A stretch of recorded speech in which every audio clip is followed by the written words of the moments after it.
Please make sure you remain seated with all your arms, hands, feet, and legs inside the boat at all times. Please no eating, no drinking, or smoking ever allowed inside the boat. And please, no flash photography or bright daylight lights allowed until we get to the actual greenhouse.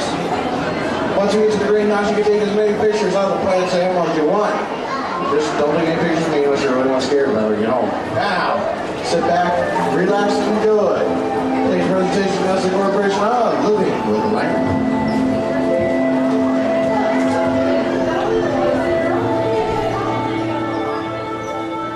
Welcome to a voyage of discovery and awareness of the richness, the diversity, and the often surprising nature of living with the land. Our journey begins as dramatic and sudden changes are sweeping over the land.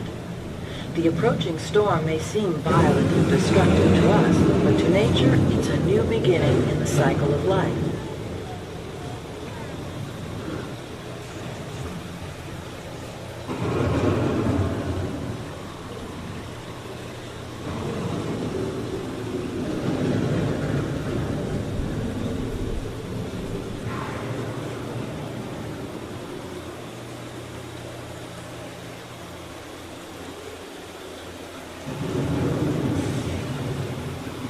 Beneath the surface of the land, roots trap water from the flowing mud, extracting precious nutrients and minerals.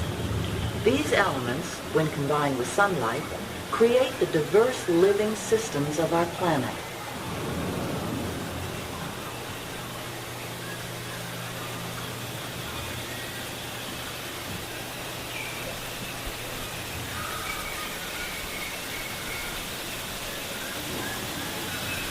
One of those living systems is the rainforest, home to the most amazing concentration of life on our planet. These dense and beautiful forests cover only a tiny portion of the Earth's surface, but they contain more than half of its plant and animal species. Rainforests are also extremely rich and productive living systems, providing us with oxygen, food, medicine, and other elements essential to our lives.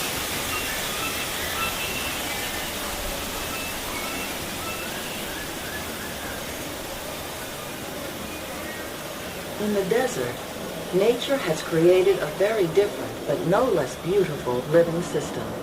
And while this arid landscape may seem lifeless, it is very much alive. The plants and animals that have learned to survive in these harsh conditions make use of what little water they can find and avoid the scorching rays of the relentless sun.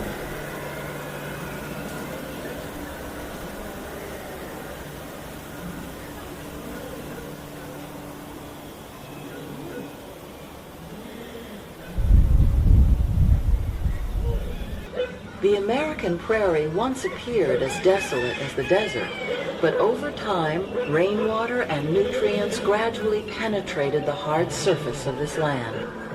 Even the hooves of the mighty buffalo helped create the rich soil that would one day become home to the American farm.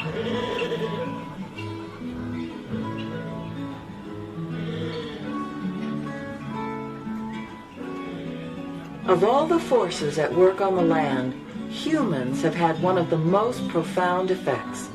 The need to produce food for a growing world led to the enormous use, and sometimes overuse, of the land. In our search for more efficient ways to grow food, we often fail to realize the impact of our methods. Today, we're learning to live with the land, discovering better ways to grow food that will assure both human and environmental well-being. Food on desert seacoasts by developing and planting crops that thrive on saltwater. Here at Epcot, we're learning to reduce the need for pesticides by using natural predators like ladybugs and wasps to control pests. In Japan, we're learning that by adding composted leaves and other plant material to our soil, we can reduce the need for fertilizer. From farmers across America, we're learning about how many vegetation contain rats. How will we meet tomorrow's growing needs for food production, yet still respect the needs of the land? Some of the answers are being discovered just ahead. Nestle and NASA all working together to find new, innovative, sustainable methods of food production for our world needs. Now, whenever you come to our laboratories, you never know what you're going to see or what you're going to learn. This is what's turning out new crops and new growing techniques. We also like to keep some popular traditional ones around, like those bananas. Now, those bananas are a great source of potassium and fiber, which is essential to anyone's proper diet. And the reason why we say it's most popular is we eat about 28 million tons of bananas a year. That's a lot of banana splits.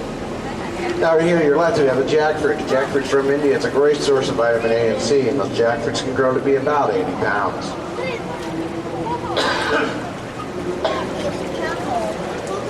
Now it's very strange and unusual looking fruit here. It's called a fluted pumpkin. The fluted pumpkin is grown mostly in Africa, where it's grown even in poor soil conditions. Unlike other members of the pumpkin family, this one's grown for its edible leaves. Now the dragon fruit is a member of the cactus family, thought to originate in either Mexico or Central America, but today is found throughout the tropical regions around the world. Here in America, we use the dragon fruit to make fruit flavoring fruit drinks.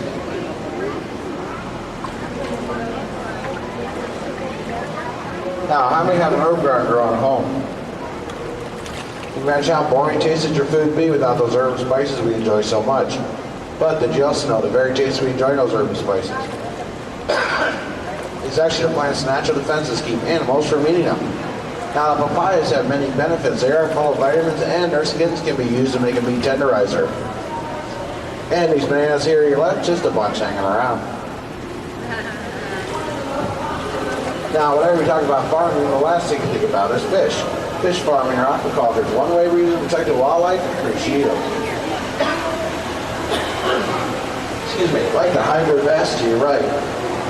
Now, the hybrid bass is a combination of striped and white bass. It's very hardy, fast-growing species, favorite among American fish farmers.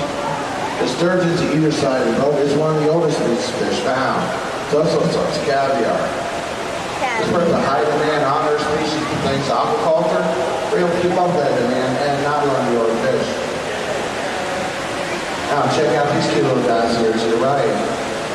At one time, the American alligator was an endangered species. Thanks to aquaculture, now over 1 billion alligators in Florida today. They're raised on farms for meat hides. Some of them are released into the wild from wildlife conservation.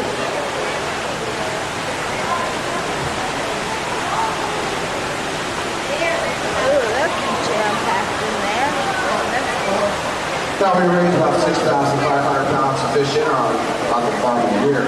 Many of them are featured in restaurants all around the world resort. Now in this greenhouse are some of the biggest ideas are growing. Like those giant Atlantic pumpkins off to your right. Those giant Atlantic pumpkins grow to be about 1,000 pounds in size. And imagine trying to carve that up a Halloween. Now the reason why we say it's the reason why it's turning a bright orange is full of beta carotene, which is part antioxidant. Those winter melons in the far right hand corner from Asia, and every part of that plant is edible. And those melons, we grew one here last year, weighed over 90 pounds.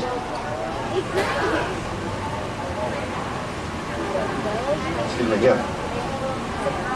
Now, large members of the citrus family are left and right. On your right is the plumelo, which tastes like a very sweet grapefruit. Here on your left is a 9-pound lemon, which tastes just like a smaller cousin.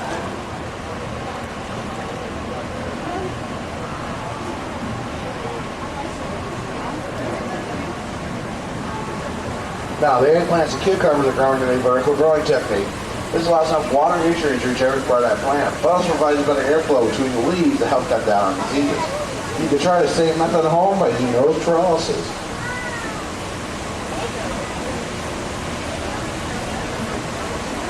Now, the lettuce on either side of the boat is grown in a no nutrient technique. This technique actually uses less nutrients to help the lettuce grow, which will save farmers money and help protect the environment.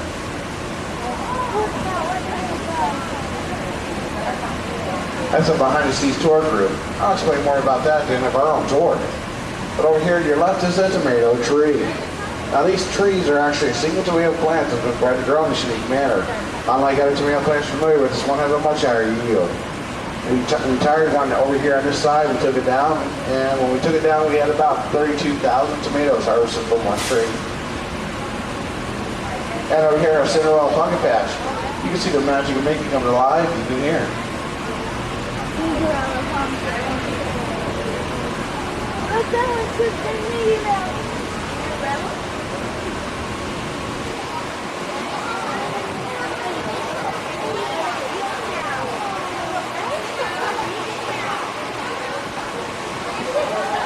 Now you might know something a little odd about all our greenhouses. We don't actually have any soil. We're using a method called hydroponics used around the world with soil conditions in sport farming. But here at Epcot, we take it one step further with our aeroponic systems, like the flying squash. Here's how it works. The squash will fly through this mist box. Inside that box, those roots are sprayed directly with all the water and nutrients they need to grow. In our laboratories, our researchers work with the Department of Agriculture to develop dwarf pear trees. Now, the pear trees will be the same size. The trees themselves will be smaller, making them easier to harvest and cultivate. And now, this final experiment is truly out of this world, as we're working with NASA to develop ways to grow food for our future space colonies.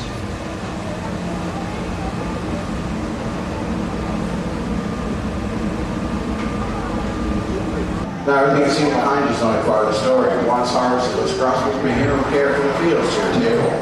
Scientists from Nestle and other organizations all around the world are always striving to improve the quality and taste of the food the world enjoys and relies upon.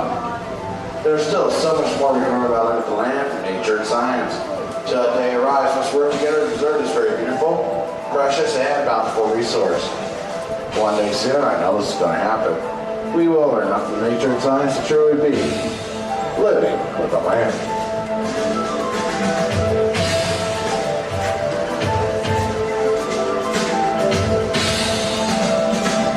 On behalf of Walt Disney World Nestle Corporation, I take this moment just to say thank you.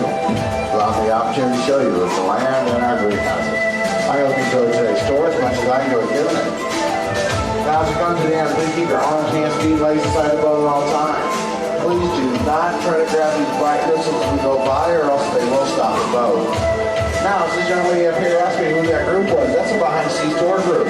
Now, behind-the-scenes tour group, they go to the behind-the-scenes tour desk, just to let the store entrance, and they get to see a more in-depth look at how the hydroponic system works, different plants we have in the greenhouses, and how we use good bugs to keep out bad bugs instead of insecticides. All that and more at behind-the-scenes tour desk, just to your left of the store entrance. And don't forget our flower and garden shows going on right now here at Epcot. Throughout the park, we have all kinds of different displays and stores. Now, as we come to the end, please exit to your right towards the rear entrance. Tiny little seed, a tiny little seed that's reaching up to meet your need with the right amount of faith and the right amount of earth. You'll grow to see the sunshine on your day of birth. Let's listen to the land we all love. Nature's plan will shine above. Listen to the land, listen to the land. Let's listen to the land we all love. Nature's plan will shine above. Listen to the land, listen to the land. When springtime comes, how can you tell? The air is always filled with orange blossom smell. Come summertime, the warmest sun shines, and the world is full of flowers and good melon rhymes. Let's listen to the land we all love. Nature's plan will shine above. Listen to the land, listen to the land. Let's listen to the land we all love. Nature's plan will shine above. Listen to the land, listen to the land.